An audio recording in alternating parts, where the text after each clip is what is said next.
नमस्कार। सानकोड YouTube channel में आप सबका स्वागत है। आज के वीडियो में हम देखने वाले हैं LIC का सिंगल प्रीमियम वाला इंडोमेंट प्लान। हमें इस प्लान में सिर्फ एक ही प्रीमियम भरना है और 12वें साल में हमारा पैसा 2 गुना हो जाता है। अगर वही पैसा 18वें साल तक अगर हम इन्वेस्ट करके रखें तो वो 3 गुना बढ़ जाता है। अगर वही पैसा अगर हम 25वें साल तक LIC के पास रखे या फिर वह LIC में इन्वेस्ट करके रखे तो वो 5 गुना से भी ज़्यादा बढ़ जाता है। इसी प्लान को हम 2-3 उदाहरण के जरिए से समझ लेते हैं ये प्लान कैसे वर्क करता है। तो चलो अब हम प्रेजेंटेशन के पार्ट पे चलते हैं। सिंगल प्रीमियम इंडोमेंट प्लान की जो मिनिमम एज की रिक्वायरमेंट है वो 90 दिन की है। यानी कि अगर किसी बच्चे की उम्र 90 दिन का है यानी कि वो 3 महीने का है तो वो बच्चा इस प्लान को ले सकता है। यानी कि उसके माता पिता उस बच्चे के नाम पे एक सिंगल प्रीमियम इंडोमेंट वाला प्लान ले सकते हैं। ज़्यादा से ज़्यादा जो एज होनी चाहिए वो होती है 65 ईयर्स यानी कि 65 साल के जिस आदमी की एज 65 साल से ज़्यादा है वो इस पॉलिसी को नहीं ले सकती। ओके, तो 90 डेज से लेके जिसकी उम्र 90 डेज से लेके 65 ईयर्स के बीच में आते वो लोग ये प्लान ले सकते हैं। इसका जो मिनिमम का जो सम एश्योर्ड है पॉलिसी की जो प्राइस है वो है कम से कम 50,000। इससे कम की पॉलिसी खरीद नहीं सकते। 50 से ज़्यादा 60-70 हज़ार की पॉलिसी ले सकते, 1 लाख 2 लाख 3 लाख, लेकिन मिनिमम जो उसका रिक्वायरमेंट है वो है 50,000 की। मिनिमम उसका टर्म जो है वो होता है 10 साल का। आज अगर हम पॉलिसी खरीदते हैं तो हमें वो पैसा 8वें या 9वें साल में नहीं मिलेगा, वो 10 साल के बाद ही मिलेगा। तो मिनिमम जो इस पॉलिसी का टर्म रहता है वो होता है 10 साल का और मैक्सिमम यानी ज़्यादा से ज़्यादा हम ये पॉलिसी कितने दिन के लिए ले सकते हैं वो होता है 25 साल के लिए और कम से कम हमें ये पॉलिसी कितने दिन तक लेनी चाहिए वो होता है 10 साल के लिए। इसकी जो मैक्सिमम मैच्योरिटी की एज है वो होती है 75 ईयर्स यानी कि 75 साल। यानी कि अगर आज मैं अपना उदाहरण देता हूँ, अगर आज मान के चलता हूँ, मानो कि आज मेरी उम्र 65 साल है और आज के दिन मैं ये पॉलिसी ले रहा हूँ तो ये पॉलिसी में मैक्सिमम यहाँ पे टर्म बता है 25 साल। मैं 25 साल तक नहीं ले सकता ये पॉलिसी। अगर मेरी आज की उम्र 65 साल है तो ये पॉलिसी मैं सिर्फ 10 साल के लिए ले सकता हूँ। जब मैच्योरिटी की अमाउंट आए, जब हमारी पॉलिसी कंप्लीट हो जाए, वो हमें पैसा मिले, उस टाइम पे हमारी एज 75 साल होनी चाहिए, उससे ज़्यादा हमारी एज नहीं होनी चाहिए। अगर कोई माता पिता अपने बच्चे 1 साल का बच्चा है इसके लिए या फिर 3 महीने का बच्चा है इसके लिए ये पॉलिसी ले रहे हैं और वो पूरे 25 साल के लिए ले रहे हैं तो वो ले सकते हैं। या फिर अगर किसी इंसान की आज की उम्र 50 साल है तो वो पॉलिसी 25 साल के लिए ले सकता है ताकि मैच्योरिटी के टाइम पे उसकी एज 75 साल हो जाएगी। लेकिन अगर कोई इंसान 60 साल का है तो वो ज़्यादा से ज़्यादा 15 साल का टर्म ले सकते हैं। ये होता है मैक्सिमम मैच्योरिटी एज के बारे में। और एक मैं बात आपसे बता देना चाहता हूँ, अगर किसी माता पिता ने अपने 1 साल के बच्चे के लिए या फिर जिसकी उम्र आज सिर्फ 3 महीने की है उनके नाम पर अगर ये पॉलिसी ली और वो चाहते हैं कि मैं सिर्फ 10 साल के प्लान लूँ तो वो ऐसा नहीं कर सकते। जब हमारी मैच्योरिटी जब आती है तो कम से कम उम्र होनी चाहिए 18 साल और ज़्यादा से ज़्यादा मैच्योरिटी की उम्र होनी चाहिए 75 साल। ये आपको पॉइंट ध्यान में रखना ज़रूरी है। ओके, तो हम अभी इस प्लान को अलग अलग 2-3 उदाहरण से समझ लेते ताकि हमें समझने में आसानी हो। बड़े जो बुज़ुर्ग होते हैं ना वो अपने पोता या पोते के लिए कुछ इन्वेस्टमेंट कर देते हैं। ऐसे ही इस उदाहरण में कोई बड़े बुज़ुर्ग है, उन्होंने अपने हर्ष नाम के पोते के लिए जिसकी उम्र आज 6 साल है उस हर्ष नाम के पोते के लिए एक सिंगल प्रीमियम वाली FD बनाई जिसकी अमाउंट थी 1 लाख रुपये और ये FD LIC में ली। उसके ऊपर जीएसटी लगा लगभग 4,000 का। और उन्होंने पॉलिसी की टर्म ली 12 साल के लिए। 12 साल के बाद यानी कि जब हर्ष की उम्र 19 साल होगी तब हर्ष को मिलेंगे 2,11,120, यानी कि हर्ष के दादाजी ने 1,04,000 रुपये का सिंगल प्रीमियम एफडी में इन्वेस्टमेंट किया था। उसके बदले में 12 साल के बाद जब हर्ष की उम्र 19 साल थी, यानी कि 12 साल के बाद, आज से 12 साल के बाद टोटल पैसा कितना मिला? 2,11,000, यानी कि 12 साल में हमारा पैसा लगभग डबल हो जाता है, डबल से भी ज़्यादा हो जाता है। ये था एक पहला उदाहरण। अभी दूसरा देखते हैं। तो दादी ने भी सोचा क्यों ना मैं अपनी पोती के लिए भी एक प्लान लूँ।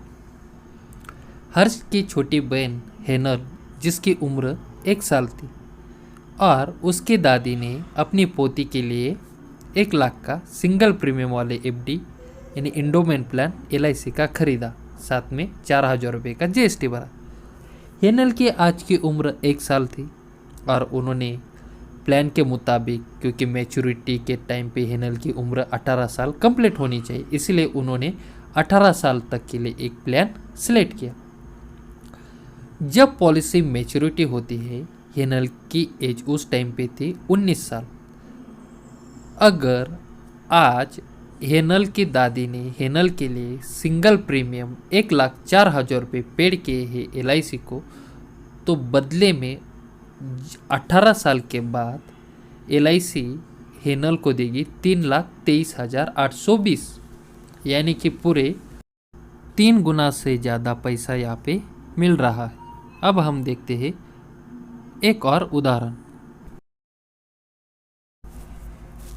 रामजी नाम के एक युवक है जिनकी उम्र है आज 35 साल और उन्होंने सिंगल प्रीमियम एफडी यानी कि सिंगल प्रीमियम वाला इंडोमेंट प्लान खरीदा 1 लाख का, साथ में GST 4,000 रुपये, और उन्होंने अपने लिए टर्म सिलेक्ट किया है 25 साल।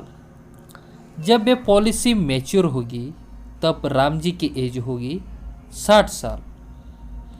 तब जाके उनको 1,04,000 के बदले आज से 25 साल के बाद पूरा मैच्योरिटी का पैसा मिलेगा 5,43,950, यानी कि जो उन्होंने राम जी ने आज की तारीख में 1,04,000 GST के साथ LIC में इन्वेस्ट किए सिंगल प्रीमियम में, तो उनको 25 साल के बाद रिटर्न मिलेंगे 5,43,950 रुपये, यानी कि 5 गुना से भी ज़्यादा उनको ये पैसा मिल रहा है।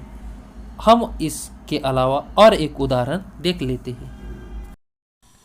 दशरथ जी नाम के व्यक्ति है, उनकी आज की तारीख में एज है 65 साल, यानी कि 65 ईयर्स, और उन्होंने सिंगल प्रीमियम वाला इंडोमेंट प्लान लिया, सिंगल प्रीमियम वाला LIC में FD निकाली 1 लाख की, और साथ में GST भी भरी है 4,000 की, और उन्होंने टर्म लिया है 10 साल के लिए। अब यहाँ पे दशरथ जी की आज की जो उम्र है वो है 65 साल, और हमारे इस सिंगल प्रीमियम इंडोमेंट प्लान का जो मैच्योरिटी एज का जो क्राइटेरिया है वो ज़्यादा से ज़्यादा 75 साल का है, यानी कि अगर हमें मैच्योरिटी का पैसा मिले तो उस वक्त हमारी एज 75 साल से ज़्यादा न हो। और आज अगर दशरथ जी की एज 65 ईयर से 65 साल है तो वो ज़्यादा से ज़्यादा जो इंडोमेंट प्लान की टर्म है वो 10 साल के लिए ले सकते हैं। तो जब अगर दशरथ जी ने 65 साल की उम्र में सिंगल प्रीमियम भर के LIC में 1 लाख की FD खुलवाई, तो उसके बदले में उनको 10 साल के बाद जब उनकी एज 75 साल होगी उस टाइम पे उनको 1,80,000 रुपये मिल जाएंगे। मैंने जो आपको 2-3 उदाहरण बताए, उस उदाहरण में सिंगल प्रीमियम इस शब्द के आगे मैंने FD एक वर्ड यूज़ किया है। आप सोचेंगे कि FD तो बैंकों में भी बनाया जा सकता है, फिर LIC में क्यों? तो मैं आपको एक बात बता देता हूँ।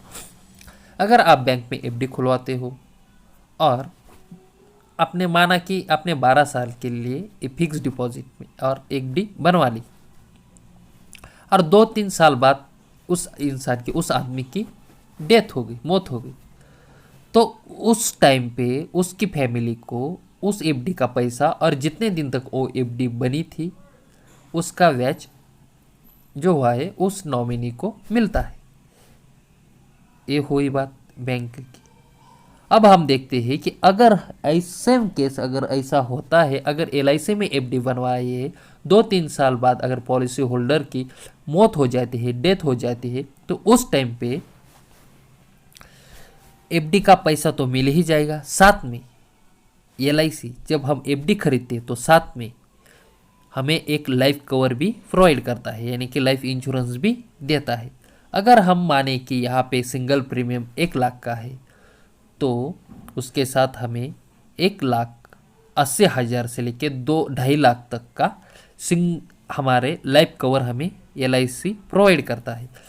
माना कि 2-3 साल बाद अगर किसी की मौत हो जाती है एफडी बनवाने के बाद, तो साथ में 1 लाख रुपए भी मिलेगा, और जो लाइफ कवर की जो अमाउंट है वो भी मिल जाएंगी, यानी कि इंश्योरेंस का पैसा भी मिल जाएगा। इसीलिए एलआईसी में एफडी बनवाना सबसे ज़्यादा फायदेमंद होता है और नॉमिनी को वो पैसा मिल जाता है। अगर आपको इस प्लान के बारे में मुझे कुछ पूछना है, या फिर अन्य किसी प्लान के बारे में मुझे कुछ पूछना है, या फिर आपको मुझे कुछ सजेशन देना है, आपको मुझे कुछ सुझाव देना है, या फिर आपको मुझे कुछ राय देनी है, तो वो मुझे आप मेरे इस व्हाट्सएप नंबर पे भेज सकते हैं। ओके। और मैं आपसे एक और बात कहना चाहता हूँ। हमारे भारत देश के किसान और कृषि विभाग का विकास हो, इसीलिए मैंने एलआईसी और भारत सरकार को मैंने डिज़ाइन किया हुआ एक प्लान सूचित किया है जिसका नाम है जय किसान। अगर ये प्लान लॉन्च होता है तो हमारे भारत देश के किसान भाइयों को मिलेंगे हर महीना 15,000। एग्रीकल्चर सेक्टर में होंगे बड़े बदलाव।